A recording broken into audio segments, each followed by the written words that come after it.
Central to the Chinese worldview is the concept of qi. The traditional Chinese character used to denote qi breaks down into a combination of air and rice. Figuratively, qi is the life force that permeates and animates everything in the world. In China, the notion of qi is essential to the language of the people. Take the following examples. A literal translation of the character meaning strong is ability energy. A literal translation of the character for angry is raw or unrefined energy. And a literal translation of the character for polite is visitor energy. You can see the idea of energy in Chinese language and traditional Chinese culture is not limited to a form of electricity flowing throughout the body, though that is included. To have qi is to have a fluid and energetic way of interacting with the world. Qi is literally everywhere, and it is up to us to tap into its abundance. In the grand scheme, this topic is worth a lifetime of study and reflection. But for brevity, we need to narrow our discussion on qi's function to what it does within the body.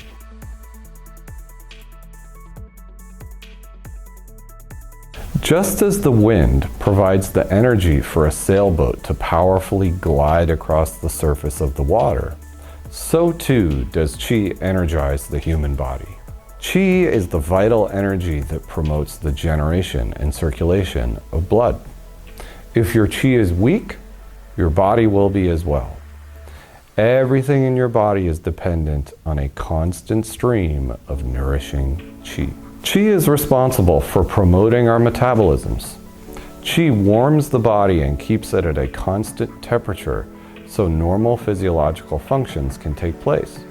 In traditional Chinese medicine, one of the primary causes of disease is the invasion of what are called pathogenic factors, which means external causes of disease that are entering inside of your body, like infections.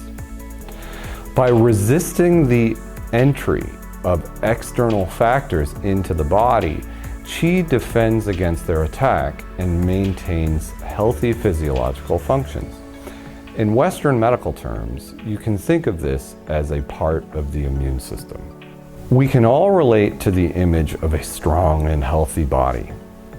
When someone is full of vitality, that is because their internal energy is abundant and their blood circulation is vigorous.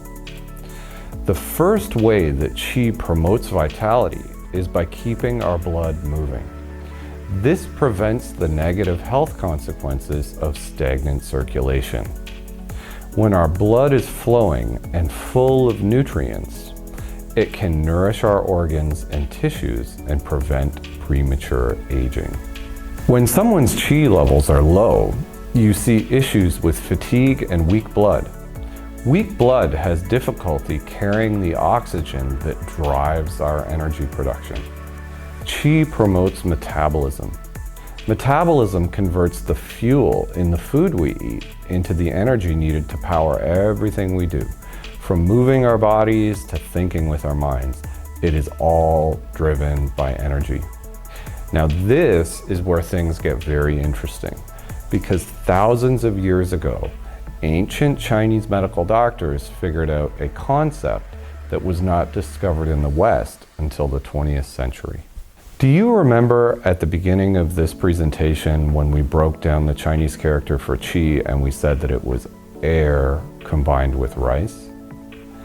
This is how our mitochondria work to create the cellular energy currency that fuels all of our biological existence.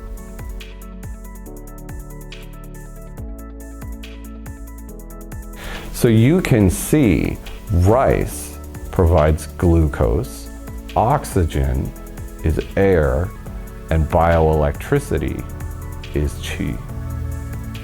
Energy and vitality are just steps away if we integrate these two powerful ways of looking at well-being.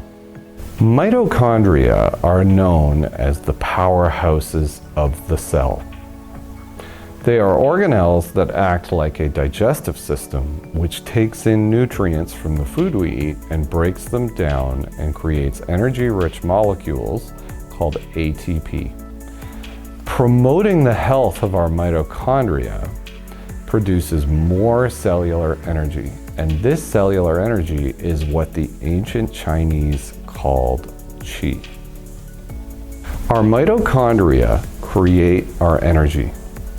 This means that we want to keep them in great condition.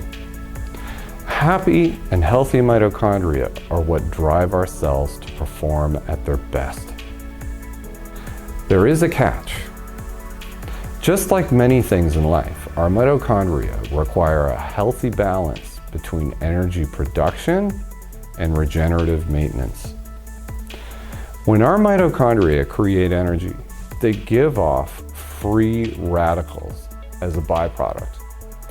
Those free radicals can run around and damage other cells and tissues. The free radical theory of aging states that organisms age because cells accumulate free radical damage over time. A simple way to visualize this is to think of free radical damage like rust inside of our bodies, slowly degrading the health of our cells and tissues. If our mitochondria suffer from excessive amounts of oxidative stress, they become less and less effective at creating our biological energy, or qi. One way to solve this problem is to use antioxidant herbal medicines to help cool the fire of excessive energy production. In conclusion, we can see that a balance between yin and yang creates life. Our cellular energy, which refers to what the ancient Chinese called qi, drives every part of our existence. Once we have yin and yang in harmony, and we have an abundance of qi, what do we want to do with that energy? The possibilities are limitless. But the foundation begins with a healthy body. Stay tuned for our next video where we discuss how our internal energy fuels the various organs in our bodies to promote health and vitality. Thank you for your time.